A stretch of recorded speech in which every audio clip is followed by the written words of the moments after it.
Shalom, selamat pagi Bapak Ibu Saudaraku yang dikasihi dalam nama Tuhan Yesus Kristus. Pada hari ini berjumpa lagi dengan saya dalam program Sulu, Suara Penyuluh, bersama saya Christina Elizabeth Parinsi, penyuluh agama Kristen Kecamatan Sidorejo, Kota Salatiga. Sebelum kita membaca dan merenungkan akan firman Tuhan pada saat ini, terlebih dahulu mari kita satu dalam doa, kita berdoa. Terima kasih Bapa di sorga untuk kasih setiamu yang selalu baru dalam kehidupan kami. Pada pagi hari ini kami boleh bangun dalam keadaan tubuh yang sehat. Kami boleh menikmati hari baru, hari Minggu, di mana di dalamnya kami akan melaksanakan ibadah di tempat kami masing-masing, ibadah live streaming ataupun sudah ada yang melakukan ibadah secara onsite. Bapa dalam sorga, dalam kegiatan kami pada saat ini, kami akan mendasari seluruh aktivitas kami di sepanjang hari Minggu ini. Kami hendak membaca dan merenungkan akan firman Tuhan. Biarlah Tuhan akan menguasai kami dengan Roh Kudus-Mu. Tuhan akan menolong kami memeteraikan firman-Mu yang kami baca, yang kami dengar, yang kami renungkan pada saat ini. Dan yang Tuhan inginkan bagi kami adalah kami menjadi pelaku-pelaku firman di dalam kehidupan kami. Urapilah hamba-Mu yang akan memberitakan firman-Mu dengan penuh keterbatasan, ketidaklayakan, kiranya oleh kekuatan dan kemampuan yang diberikan oleh Tuhan, dia dapat berkata-kata sesuai dengan kehendak-Mu. Berfirmanlah ya Bapa kepada kami semua, karena kami anak-anak-Mu telah siap untuk mendengarkan firman-Mu. Hanya di dalam nama Tuhan Yesus kami berdoa dan mengucap syukur. Amin. Firman Tuhan yang hendak kita baca pada saat ini terambil dalam bagian Perjanjian Lama di dalam Amsal pasal 13 ayatnya yang ke-22. Amsal 13 ayat 22 demikian dikatakan. Orang baik meninggalkan warisan bagi anak cucunya, tetapi kekayaan orang berdosa disimpan bagi orang benar. Demikianlah firman Tuhan. Yesus berkata, berbahagialah setiap orang yang mendengarkan firman Tuhan dan yang melakukannya di dalam kehidupannya setiap saat. Saudara-saudara yang dikasihi dalam nama Tuhan Yesus Kristus, ada sebuah cerita tentang seorang bapak atau seorang kakek yang berusia kurang lebih 80 tahun. Si kakek ini berusaha karena halaman rumahnya cukup luas, dia berusaha menanam pohon mangga, beberapa pohon, sehingga di dalam halamannya itu hampir dipenuhi dengan beberapa pohon mangga yang ditanam oleh kakek itu di usianya yang ke-80. Kemudian suatu saat, cucunya datang.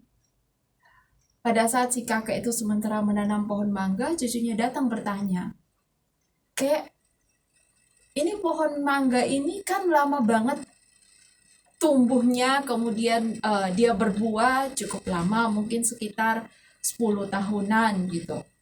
Sekarang kan usia kakek sudah usia 80. Apakah nanti kakek bisa menikmati buah dari pohon mangga yang kakek tanam ini?"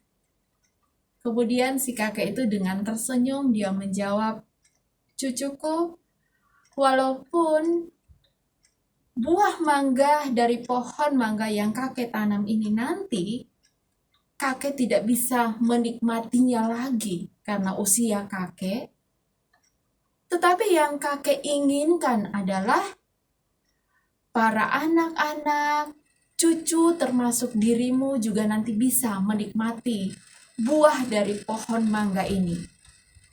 Kakek usianya sudah cukup panjang, sudah cukup lama kakek hidup di dunia ini. Dan kakek sudah sering merasakan buah pohon mangga. Merasakan buah mangga baik yang manis, yang asam, dan lain sebagainya. Tetapi pohon yang kakek tanam ini Ini kakek peruntukan buat kamu termasuk sebagai cucu kakek. Dari cerita ini, Bapak Ibu Saudaraku yang dikasihi dalam nama Tuhan Yesus Kristus, ini berkaitan dengan sikap bijak dari seorang kakek yang mau mewariskan sesuatu kepada anak cucunya. Sehubungan dengan tema kita dalam program Sulu pada hari ini, yaitu membangun legasi. Legasi ini berkaitan dengan warisan. Jadi si kakek ini kalau kita lihat sangat bijak. Walaupun nantinya karena usianya yang sudah sangat lanjut, di usia 80 tahun, walaupun nantinya dia tidak bisa lagi menikmati buah mangga dari pohon mangga yang dia tanam, tetapi ada pikiran bijak yang dimiliki oleh seorang kakek bahwa apa yang dia lakukan saat itu ketika dia menanam pohon mangga di halaman rumahnya pada saat itu nanti adalah merupakan warisan yang akan dia berikan, yang akan dinikmati oleh anak cucunya 10 tahun kemudian, misalnya seperti itu. Saudara-saudara, berbicara berkaitan dengan warisan, firman Tuhan yang kita baca pada saat ini dalam kitab Amsal, pasalnya yang ke-13 ayatnya yang ke-22, di sana dikatakan bahwa orang baik meninggalkan warisan bagi anak cucunya. Kalau kita melihat di dalam Alkitab kita, kalau kita melihat di bagian Perjanjian Lama berkaitan dengan warisan itu, mungkin kalau kita juga yang ditanyakan pada saat ini berkaitan dengan warisan, pasti pikiran kita warisan itu berkaitan dengan harta benda, berkaitan dengan uang yang kita miliki, yang nanti akan kita wariskan kepada anak cucu kita. Ya, saya rasa ini tidak salah kalau kita berpikir bahwa warisan itu berkaitan dengan materi, berkaitan dengan harta benda. Karena di dalam bagian Alkitab, khususnya di dalam Perjanjian Lama, kalau kita lihat 5 kitab di awal Perjanjian Lama, Kejadian, Keluaran, Imamat, Bilangan, Ulangan, itu ada beberapa tempat yang mau menceritakan berkaitan dengan warisan itu berhubungan dengan harta benda, berhubungan dengan harta kekayaan. Dan kita bisa lihat bagaimana Allah itu sendiri mewariskan tanah perjanjian kepada bangsa Israel. Dan di bagian-bagian kitab yang lain di dalam Perjanjian Lama, misalnya di dalam Bilangan, di dalam Ulangan, itu juga diatur aturan-aturan yang berkaitan dengan warisan tanah itu sendiri. Jadi bagaimana seorang anak laki-laki ketika dia akan memperoleh warisan sesuai dengan bagian-bagiannya dan lain sebagainya, itu ada diatur di dalam bagian awal dari Perjanjian Lama, khususnya 5 kitab di awal. Jadi tidak salah jikalau kita mau mengatakan bahwa warisan itu berkaitan dengan harta benda. Saya rasa tidak salah. Dan ini adalah sesuatu yang manusiawi banget gitu. Kemudian kalau kita lihat bagian Perjanjian Baru, di mana di sini mau memperlihatkan lebih banyak ya di dalam Alkitab Perjanjian Baru berkaitan dengan warisan itu sendiri, berhubungan dengan warisan rohani. Kalau di Perjanjian Lama, di kitab-kitab 5 kitab awal yang saya katakan tadi, itu berkaitan dengan warisan jasmani. Tetapi di dalam Perjanjian Baru, yang dibicarakan berkaitan dengan warisan atau legasi itu sendiri adalah yang berkaitan dengan warisan rohani. Bagaimana seseorang mempersiapkan orang lain, atau misalnya di dalam keluarga. Saya membaca sebuah buku yang ditulis oleh Edith Kiefer dalam bukunya yang berjudul What is a Family? Dia menyatakan bahwa keluarga adalah tempat menurunkan warisan itu. Nah, kalau kita melihat dari bagian Alkitab Perjanjian Baru, kira-kira warisan seperti apa yang akan kita wariskan kepada anak cucu kita sebagai satu keluarga. Misalnya dari kakek nenek, dia mau mewariskan apa kepada anak, menantu, cucu-cucu, apa yang akan dia wariskan? Atau kita sebagai orang tua, sebagai ibu dan bapak, kira-kira warisan seperti apa yang akan kita berikan kepada anak-anak kita? Tentu saja kalau kita melihat dalam bagian perjanjian baru, warisan yang kita diminta adalah yang kita wariskan kepada anak-anak kita, kepada anak cucu kita, adalah warisan yang berkaitan dengan kerohanian, warisan iman. Itulah yang paling utama yang kita wariskan kepada anak cucu kita. Bukan berarti saya mau mengatakan kita mengabaikan warisan yang berkaitan dengan harta benda, berkaitan dengan materi, berkaitan dengan kekayaan, berkaitan dengan keuangan yang kita miliki. Tetapi yang diutamakan adalah kita mewariskan rohani, mewariskan iman kepada anak cucu kita. Itu yang paling penting. Karena kalau berkaitan dengan warisan harta benda, itu pasti satu saat kalau misalnya anak cucu kita salah mengelolanya, itu akan habis.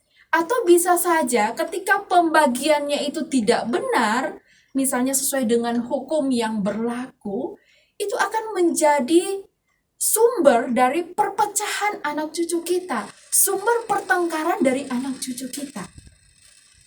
Tetapi ketika kita mewariskan hal-hal yang berkaitan dengan kerohanian, berkaitan dengan iman, saya rasa itu adalah warisan yang sangat baik dan tidak akan lekang oleh waktu. Warisan karakter yang kita berikan itu akan merupakan menjadi modal di dalam kehidupan anak cucu kita. Bagaimana mereka akan berperilaku, bagaimana ketika mereka berelasi, bagaimana ketika mereka berhadapan atau bertemu dengan orang lain yang ada di sekitar mereka. Ketika mereka diwariskan hal-hal yang berkaitan dengan kerohanian, hal-hal yang berkaitan dengan karakter-karakter yang baik, tentu saja mereka akan bisa beradaptasi, bisa diterima di lingkungan sekitar di mana mereka berada. Jadi itulah warisan yang paling penting, legasi yang paling penting yang kita harus wariskan kepada anak cucu kita. Yang mungkin di dalam kehidupan berkeluarga kadang-kala kita lebih mementingkan untuk berusaha, mencari uang, menafkahi keluarga kita. Bukan saya mengatakan itu hal yang tidak penting, itu adalah hal yang penting juga di dalam kehidupan.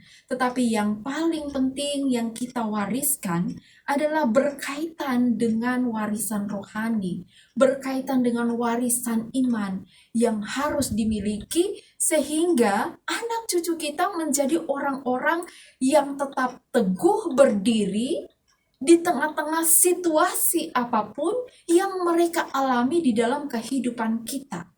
Karena kalau kita tidak melegasikan, kita tidak mewariskan hal-hal yang berkaitan dengan kerohanian, berkaitan dengan iman itu sendiri, mereka bisa saja akan menjadi manusia-manusia yang rapuh, manusia-manusia yang tidak tahan banting, manusia-manusia yang tidak bisa survive ketika mereka mengalami persoalan-persoalan dan masalah-masalah yang cukup rumit di dalam kehidupan mereka. Tetapi ketika mereka diwariskan iman, mereka diwariskan kerohanian, mereka akan menjadi pribadi-pribadi yang tangguh, pribadi-pribadi yang kuat untuk menghadapi berbagai macam badai kehidupan di dalam kehidupan mereka. Oleh karena itu, saudara-saudara yang dikasihi dalam nama Tuhan Yesus Kristus, belajar dari firman Tuhan kita yang kita baca pada saat ini. Amsal pasal 12 ayatnya yang ke-22 dikatakan bahwa orang baik meninggalkan warisan bagi anak cucunya.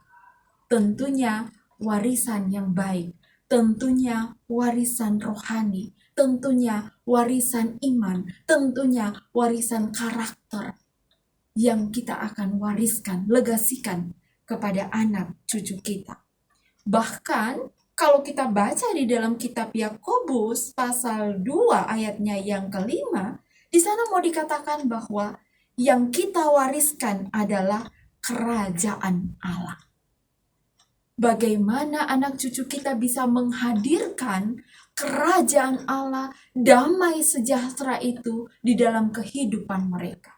Ketika kita mewariskan hal-hal yang baik, ketika kita mewariskan iman kepada mereka, ketika kita mewariskan karakter-karakter yang baik, memberikan contoh bagi kehidupan mereka, pasti mereka juga akan bisa menghadirkan damai sejahtera kerajaan Allah itu di tengah-tengah dunia ini. Mereka menjadi orang yang benar-benar mengasihi orang lain. Mereka menjadi orang yang sabar. Mereka menjadi orang yang bisa mengendalikan diri. Mereka menjadi orang yang bisa lemah lembut dan lain sebagainya. Itu adalah warisan-warisan karakter yang baik yang harus kita wariskan kepada anak cucu kita. Karena warisan seperti itu saya sudah katakan bahwa tidak akan pernah lekang oleh waktu. Dibandingkan ketika kita hanya mementingkan warisan harta benda, materi yang kita miliki. Karena kalau salah di dalam mengelolanya, pasti warisan harta benda itu akan menjadi sumber masalah, akan menjadi sumber perpecahan di dalam keluarga itu.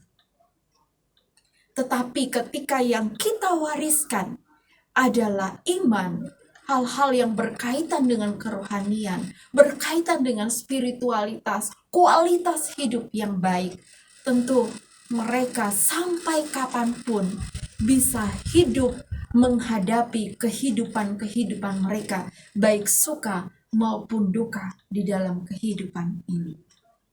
Oleh karena itu, Bapak Ibu, saudaraku yang dikasihi dalam nama Tuhan Yesus Kristus, benar kata sebuah lagu mengatakan, hidup ini adalah kesempatan.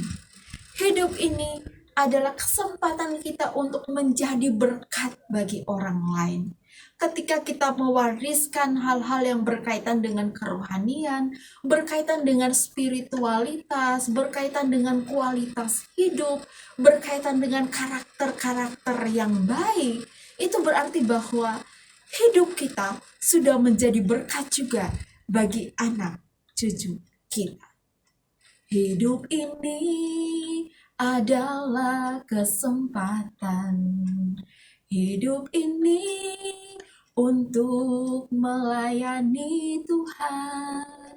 Jangan sia-siakan hidup yang Tuhan beri. Hidup ini harus jadi berkat. Jadi dikatakan hidup ini harus jadi berkat. Hidup kita harus melegasikan, mewariskan berkat bagi anak cucu kita. Untuk menjadi berkat, apa yang harus kita wariskan? Saya rasa sudah cukup panjang di dalam renungan. Tadi saya sudah mengatakan bahwa yang harus kita wariskan supaya dikatakan bahwa hidup kita yang sementara ini tidak sia-sia dan kita menjadi berkat bagi orang lain, termasuk bagi anak cucu kita, adalah mewariskan iman, mewariskan rohani, hal-hal yang berkaitan dengan kerohanian, juga mewariskan karakter-karakter yang baik. Selamat melegasikan, selamat mewariskan iman yang baik kepada anak cucu kita, karakter-karakter yang baik. Kiranya Tuhan akan memberkati kita semua. Terpujilah nama Tuhan. Amin. Mari kita satu dalam doa. Kita berdoa.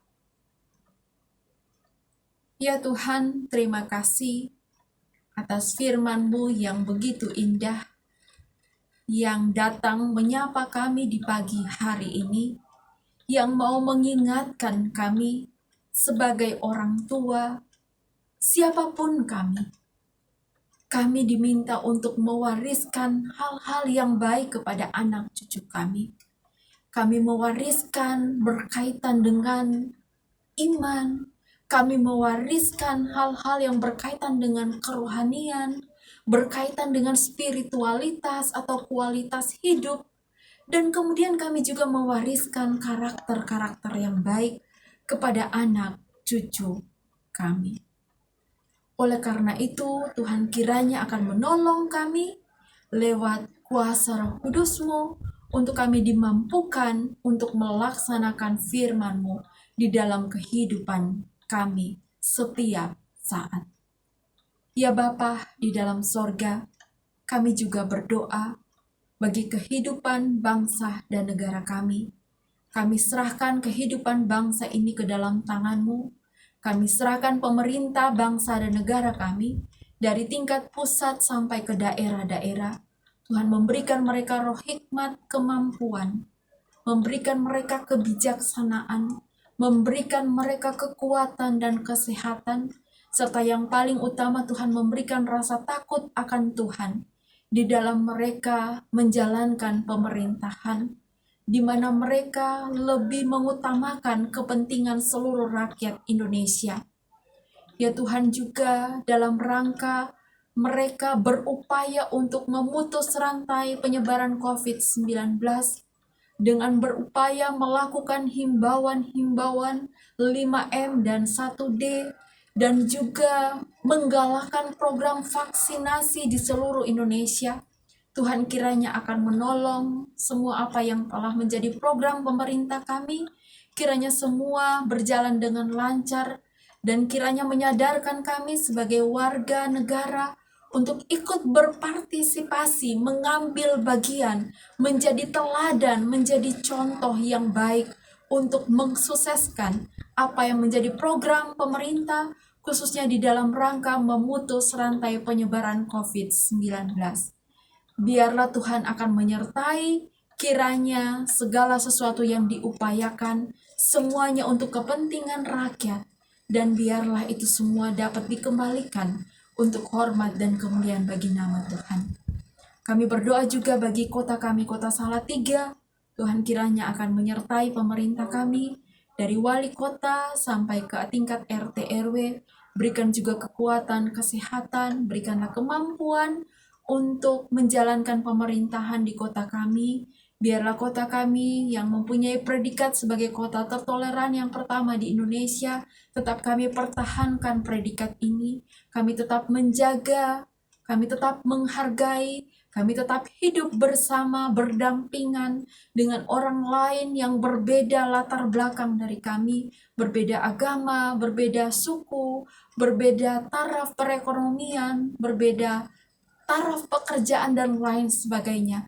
Kami bisa hidup bersama di kota yang kami cintai, kota Salatiga. Kiranya keamanan, kenyamanan, kesejahteraan akan menjadi bagian kehidupan kami sebagai warga masyarakat di kota Salatiga. Ya Bapa dalam sorga, kami juga berdoa bagi Radio Betani FM yang terus-menerus Tuhan pakai untuk memberitakan kebesaran dan kemuliaan Tuhan, untuk menghadirkan kerajaan Allah di tengah-tengah dunia ini. Tuhan akan memberkati radio ini, Tuhan akan memberkati tim manajemen yang ada di radio ini, juga semua orang yang terlibat di dalam penyiaran-penyiaran, di dalam memberitakan kemuliaan Tuhan. Biarlah Tuhan akan memberkati kehidupan mereka, memberikan kekuatan dan kesehatan bagi mereka, sehingga mereka senantiasa dituntun dan dipimpin oleh Tuhan di dalam kehidupan mereka, dan mereka tetap mempersembahkan segala sesuatunya untuk hormat dan kemuliaan bagi nama Tuhan. Ya Bapa dalam sorga, jangan Tuhan tinggalkan kehidupan keberlangsungan dari Radio Betani FM yang terus-menerus memberitakan akan kebesaran nama Tuhan, memberitakan cinta kasih Tuhan, sehingga orang lain yang mendengarkan, bahkan yang melihat lewat YouTube live streaming akan senantiasa terberkati. Ya Bapa di dalam sorga, bagi kami semua para pendengar setia Radio Betani, berkatilah kehidupan kami masing-masing dimanapun kami berada, dalam rencana-rencana kami, dalam harapan-harapan kami, dalam tugas dan tanggung jawab kami masing-masing. Biarlah Tuhan hadir dalam setiap persoalan yang kami alami. Biarlah Tuhan senantiasa memegang tangan kami, Tuhan memapa langkah kehidupan kami, sehingga bersama dengan Tuhan kami bisa memperoleh jalan keluar. Kami terus mendukung dalam doa para tenaga kesehatan Tuhan sebagai garda terdepan. Tuhan akan memberikan kekuatan kesehatan bagi mereka di dalam mereka melakukan tugas pelayanan untuk memberikan pengobatan, mendampingi orang-orang yang terkonfirmasi mengalami positif COVID-19. Biarlah kesehatan dan kemampuan yang berasal daripada Tuhan akan menjadi bagian dalam kehidupan mereka, juga anggota keluarga mereka senantiasa mensupport mereka. Tuhan juga akan memberkati.